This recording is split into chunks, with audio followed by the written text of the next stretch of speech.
বাবুজি, আপনি আমাদের অনেক উপকার করেছেন, কিন্তু দিদি ভাই আর ম্যাডামজি তো ভুল কথা বলেননি। সত্যি তো আপনারা আমাদের ভালো করে চেনেন না। আমার মারও মুখ দেখেননি। এরকম অচেনা অজানা মানুষকে আপনারা কেনই বা বাড়িতে থাকতে দেবেন? ভয় পাওয়াটাই তো স্বাভাবিক। কি জানেন তো বাবুজি, আমার মা কোনোদিন বাড়ির বাইরে বেরোয়নি। চাচি আর আমার সঙ্গে ছাড়া আর কারোর সাথে কথাও বলে না।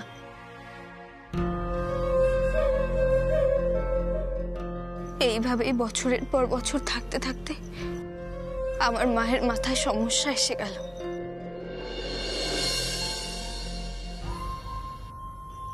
বাইরের কাউকে মুখও দেখায় না মা।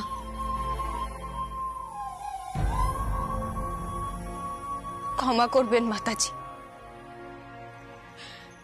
আমি আমার মাকে ঘুমটা সরানোর জন্য জোর করতে পারবো না। তার চেয়ে বরং আমি এই বাড়ি থেকে এক্ষুনি চলে যাচ্ছি। কিষেনজি যদি চান, আমাদের একটা না একটা ব্যবস্থা ঠিক হয়ে যাবে।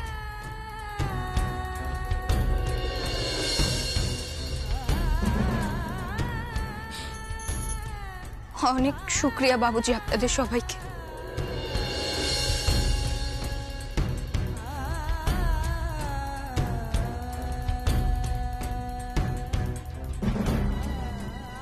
চলো মা। দাঁড়াও কৃষ্ণা,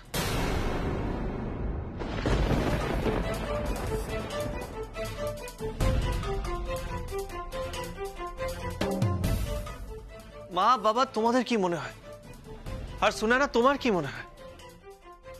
তুমি তো ভীষণ মডার্ন, তোমার মনে হয় না যে ওনার সাইকোলজিক্যাল প্রবলেম আছে, কাউন্সিলিং এর দরকার? আচ্ছা বাবা, তুমি বলো, এরকম একটা সিচুয়েশনে আমি এইটুকু মেয়েকে নিজের মায়ের হাত ধরে বাড়ি থেকে চলে যেতে বলবো? না না, কখনোই নয়। আমি তো বলছি ওরা থাকবে। হ্যাঁ, তোর কি মনে হয় আমি ওদেরকে চলে যেতে বলছিলাম? না না না, আমি একদমই চলে যেতে বলিনি ওদেরকে। না না, যাবে না কোথাও। শোনো কৃষ্ণা, তোমার মায়ের জন্য একজন সাইকিয়াট্রিস্টের নম্বর আমি তোমাকে দেব। তোমার মায়ের ট্রিটমেন্টের দরকার হলে আমি তোমাদের সঙ্গে যাব।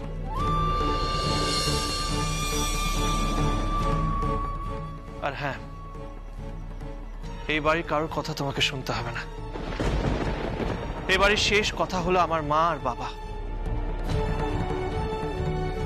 ওরা যখন চাইছে তোমরা থাকবে, সুতরাং থাকবে। আর আমি যেটা বলবো সেটাই করবে, বুঝেছো? আমাকে না বলে কোনো কিছু করবে না।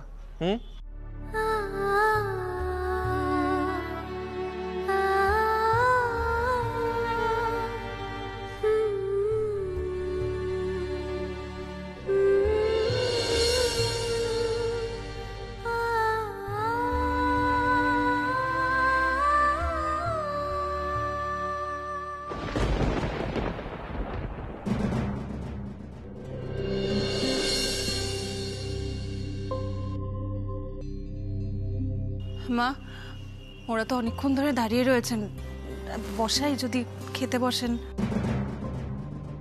হ্যাঁ হ্যাঁ হ্যাঁ, মেজো বৌমা, ওরে বুঝলি, ঘুমটা এমন ঢাকা বোঝার তো উপায় নেই। খিদে মুখটা শুকিয়ে গেছে, দেখতে তো আর পাচ্ছি না। খাবার ব্যবস্থা কর।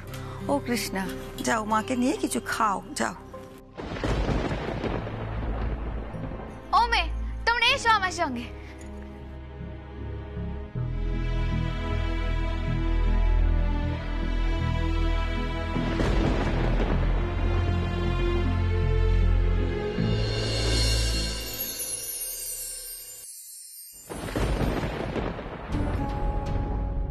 মুন্নি, তোর সঙ্গে আমার কিছু কথা আছে। দেখ, তুই বাইরে নিখিলের সঙ্গে যেভাবে কথা বললি, প্লিজ এরকম ভাবে আর কোনোদিনও বলিস না। ইনফ্যাক্ট শুধু নিখিল কেন, বাড়ির কারোর সঙ্গে এতটা খারাপ ব্যবহার করিস না মা। অদ্ভুত তো, খারাপ ব্যবহার কখন করলাম? অফকোর্স করেছিস, আমি তো ওখানে ছিলাম মুনি, আমি তো দেখলাম তুই কতটা রুডলি কথা বলছিলি সকলের সঙ্গে। এটা তো ঠিক না। রাগ করে বা বিরক্ত হয়ে কোনো লাভ নেই মুন্নি, তাতে সত্যিটা বদলাবে না। দেখ মা, আমরা যখন তোর লাইফে ছিলাম না, এই বাড়ির মানুষগুলো তো চাইলেই তোকে অবহেলা করতে পারতেন বল, কিন্তু কেউ কি সেটা করেছেন? না মুন্নি, উল্টে সবাই তোকে কতটা ভালোবাসা দিয়েছে বলতো, কত যত্নে বড় করেছে, তাই না? আর নিখিলের এই বিশ্বাস করে মানুষকে আমাদের বাড়িতে আশ্রয় দেওয়া, এটাও কোনো নতুন ঘটনা না জানিস। নিখিল আগেও এরম বহুবার করেছে।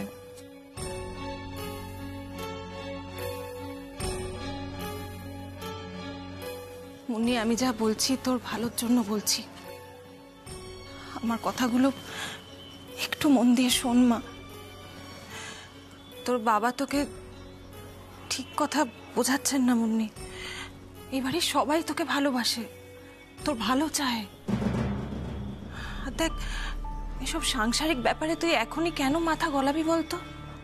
তোর তখন পড়াশুনো করার সময়, তুই সেইটা মন দিয়ে কর, নিজের ক্যারিয়ারটা গড়ে তোল।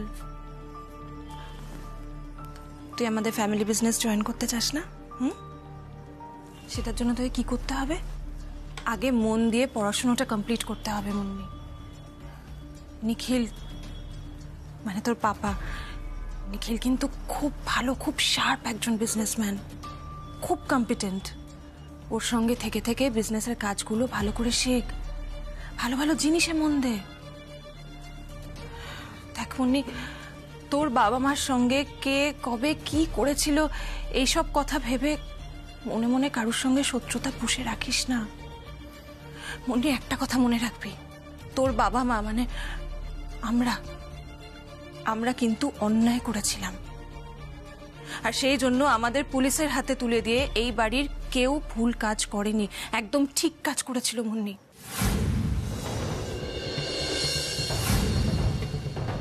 তাই এইসব কথা মাথায় রেখে এই বাড়ির লোকগুলোকে জাজ করতে যাস না, তাতে কিন্তু তোরই ক্ষতি হবে। তোমার বলা শেষ হয়ে গেছে, এবার আমি বলি।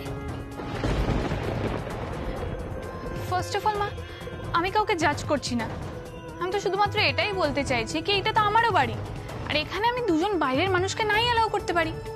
আমারও অনেক এক্সপেন্সিভ জিনিস থাকে এখানে। আর আমি তো একটা কথাই বুঝতে পারছি না, আমার সমস্যা হলে আমি সেটা বলতে পারবো না কেন?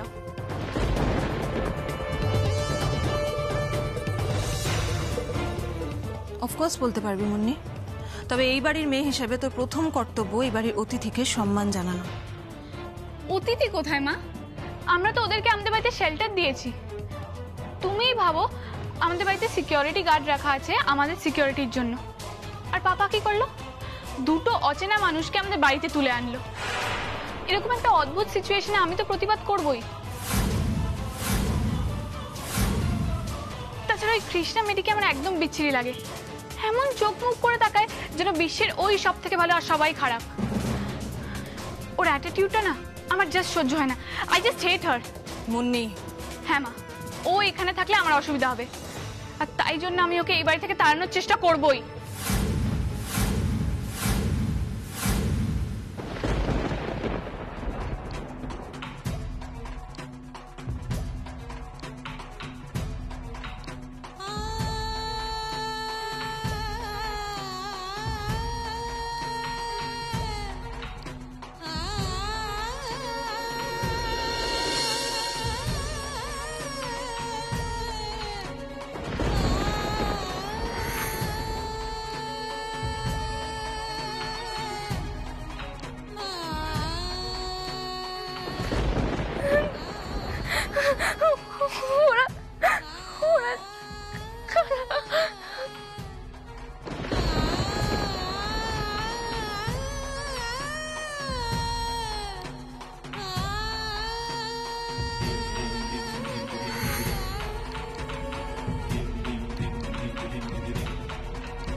আমি কিচ্ছু মনে করতে পারছি না, আমি কিচ্ছু মনে করতে পারছি না।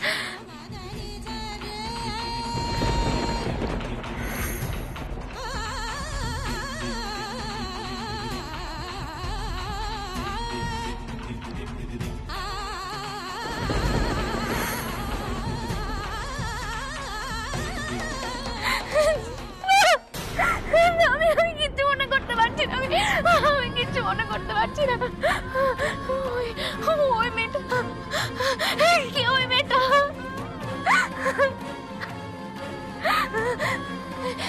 এই বাড়ি, ওই সিঁড়ি, আমার মাথার মধ্যে প্রচন্ড যন্ত্রণা করছে, আমি আর পারছি না, আমি পারছি না কিচ্ছু মনে করতে। ওমা কৃষ্ণা, তুমি দাঁড়িয়ে আছো কেন? বসো বসো। না না ঠিক আছে। আচ্ছা তোমার মা কোথায় গেল? এইখানে তো ছিল, আমি যে তোমাদের দুজনের জন্য খাবার নিয়ে এলাম। আসলে বিজলি মাসি, তুমি দুটো খাবারই আমাকে দিয়ে দাও। মা এখানে বসে খেতে না লজ্জা পাবে, আমি বরং দুটো খাবারই নিয়ে যাই। আচ্ছা তাতে কি তোমার কোনো অসুবিধা হবে? না অসুবিধা হবে না, কিন্তু ছোট দাদাবাবু যে আমাকে বারবার বলে গেল তোমাদের এখানে বসিয়ে যত্ন করে খাওয়াতে। এখন যদি তোমরা এই বাড়ির কারোর কথায় রাগ করে মন খারাপ করে এখানে বসে না খাও, তাহলে তো আমাদের খারাপ লাগবে বলো। না না বিজলি মাসি, এ বাড়ির কারোর কথায় আমরা মন খারাপ করে নেই। আসলে মা তো কারোর সাথে মিশতে পারে না, লজ্জা পায়। আমি হয়তো আলাদা করে গিয়ে খাওয়ালে খেয়ে নেবে, তাই বলছিলাম। মানে কি কিন্তু বিজলি, কৃষ্ণা যেটা বলছে সেটা করে দে। ওর মা যদি ঘরে বসে খেতে কমফোর্টেবল হয় তাহলে দিয়ে দে খাবারগুলো। আচ্ছা ঠিক আছে, তুমি এগুলো সাবধানে নিয়ে যাও। হ্যাঁ, আমি বড় রান্নাঘরটা পরিষ্কার করে নিই, যাই। কৃষ্ণা, আমি একজন সাইকিয়াট্রিস্টের সাথে কথা বলেছি তোমার মায়ের জন্য, অ্যাপয়েন্টমেন্ট ফিক্স করে আমি তোমাকে জানাবো। আর হ্যাঁ, তোমার অডিশনটা কবে? কাল সকালে বাবুজি। কাল সকালে? কি করে যাবে, মানে কোথায় জায়গাটা জানো? না তা তো জানি না, কিন্তু যিনি আমাকে ফোন করেছিলেন তার নাম্বারটা আমার কাছে আছে, মধুমিতা সেনগুপ্তজি। আমি কাল সকালে ওনাকে একবার ফোন করে নেব। আচ্ছা ঠিক আছে, জানতে পারলে আমাকে জানিও, আমি বলে দেবো কিভাবে যেতে হবে। রাস্তাঘাট চেনো না, আবার যদি কোনো প্রবলেম হয়ে যায় আজকের মতো। হ্যাঁ বাবুজি। ঠিক আছে, দেরি করো না, নাও এগুলো নাও। কালকের জন্য ভালোভাবে প্রিপেয়ার্ড হও।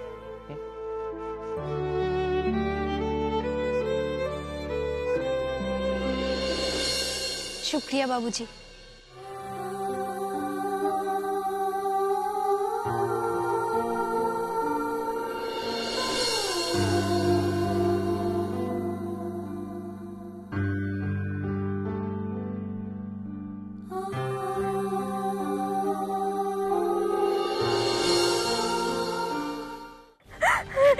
কেন মনে করতে পারছি না আমি, কেন মনে করতে পারছি না আমি, কি ওই মেয়েটা, কেন কিছু মনে পড়ছে। মা, মা কি হচ্ছে তোমার?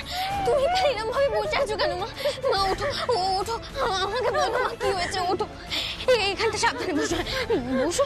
কি হয়েছে মা, আমাকে বলো কি হয়েছে। ওই ঘরটা কোন ঘর মা? কোন ঘরের কথা বলছো আমায় বলো।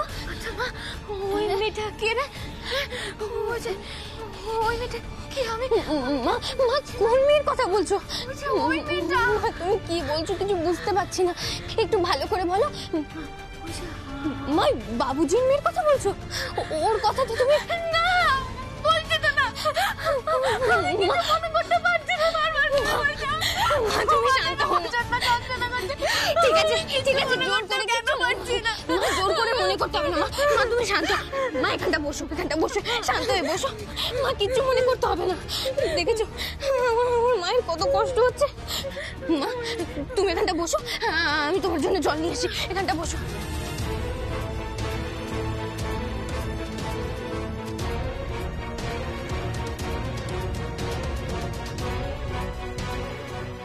আমার দিকে তাকাও। তুমি যখন ডাক্তারের কাছে যাবে না, তখন আমরা সবকিছু বুঝতে পারবো।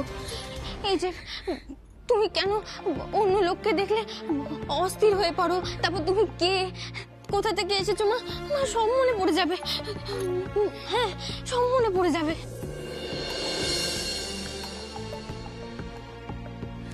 সত্যি বলছিস?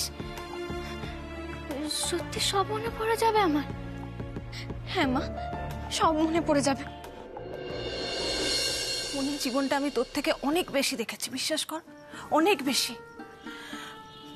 একটা সময় আমিও তোর মতো মনে মনে শত্রুতা বহন করেছি অনেকের প্রতি, আর তাতে করে আমি কিন্তু শুধুই হারিয়েছি মুন্নি, সব হারিয়েছি।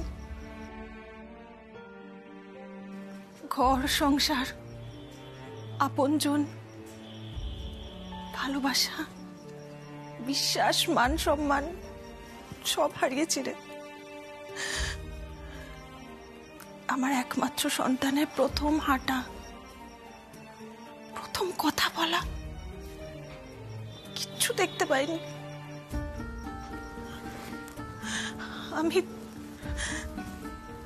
আমি তো আমার মেয়েটাকে বেড়ে উঠতেই দেখতে পারলাম না মুন্নি। আমি তো বড় হওয়াটা পুরোটা মিস করে গেলাম। আর এটা যে কতটা কষ্টের, এটা আমি তোকে বলে বোঝাতে পারবো না। মা, আমি কিন্তু একটা কথা বুঝে গেছি, যেই বাড়ির লোকেরা নিজের ছেলে এবং ছেলের বউকে কারেকশনাল হোমে পাঠাতে পারে, তারা সবকিছু করতে পারে। মুন্নি, হ্যাঁ মা, দেখবে কিছুদিন পরে ওরা আমাকেও বিয়ে দিয়ে অন্য কোথাও পাঠিয়ে দেবে, আর তারপর জেঠুমনি আর পাপা মিলে সম্পত্তি ভাগ করে নেবে, আর সেটা আমি কিছুতেই হতে দিতে পারি না। কি বলছিস তুই এসব কথা? কোত্থেকে আসছে এসব কথা তোর মাথায়? কেন নিখিলরা তোকে বঞ্চিত করতে যাবে? সেটা করার হলে তো ওরা অনেক আগেই তোকে কোনো হোম বা কোথাও পাঠিয়ে দিতে পারতো। ওরা কি করেছে সেটা? এই কথাগুলো ভেবে দেখবি না তুই? মা, আমার যা ভাবার ভাবা হয়ে গেছে। আমি একটা কথা বুঝে গেছি, নিজে যদি নিজের অধিকারটা না বুঝে নি, তাহলে কেউ কিচ্ছু দেবে না। সম্পত্তি ভাগাভাগির সময় আমার বাবা এখানে না থাকলে আর তুমি কিছু না বললে আমি কিন্তু ছেড়ে কথা বলবো না। নিজের অধিকারটা আমি ছিনিয়ে নেবই।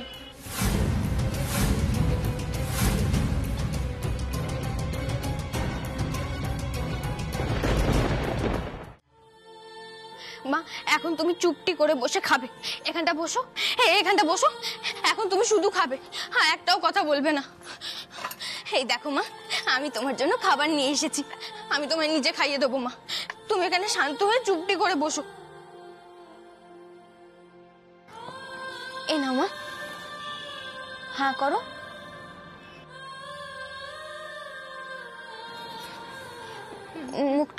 মুখটা খোলো।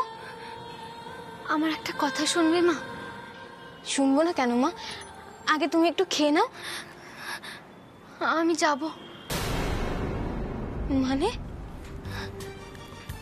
চল না মা, আমরা এখান থেকে চলে যাই। তুই কেন বুঝতে পারছিস? অনেকে চায় না আমরা এখানে থাকি, হয়তো কোনো কারণে তাদের অসুবিধা হচ্ছে। চল আমরা এখান থেকে চলে যাই।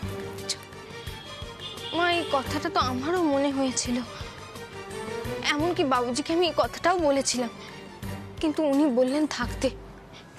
মা, বাবুজি বাড়ির সবাইকে বুঝিয়েওছে, মা আর কারোর জন্য নয়, বাবুজির সম্মানের জন্য আমরা এখানে থেকে যাই না মা।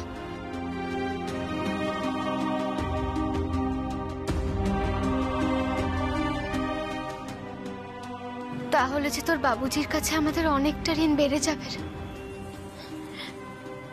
শোন না মা, তুই এখান থেকে চল, দেখবি আমাদের ঠিক একটা ব্যবস্থা হয়ে যাবে, আমরা ঠিক করে নিতে পারবো। তোকে তোটা বুঝতে হবে, কেউ না চাইলে সেখানে থাকতে নেই, কাউকে বিরক্ত করতে নেই মা। আমি জানি মা, আমরা তো যাবই, আস্তে আস্তে এই জায়গাটা একটু বুঝে নি, অডিশনটা মিটে যাক। আর মা, তুমি তো জানো বাবুজি ভালোবেসে আমাদের এই বাড়িতে থাকতে দিয়েছেন। উনি না করা সত্ত্বেও আমরা হঠাৎ করে ওনাকে না বলে চলে যাওয়াটা ভালো হবে বলো মা? ওনার তো খারাপ লাগবে।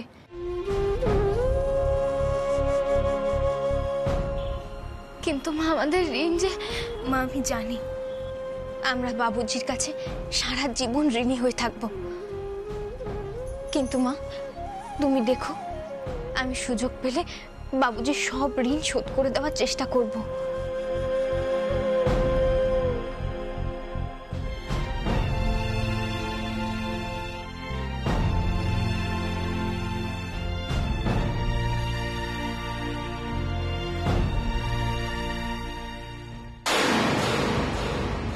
মন দিয়ে গান কর মা, তোর জীবনের লড়াই যে সবে শুরু।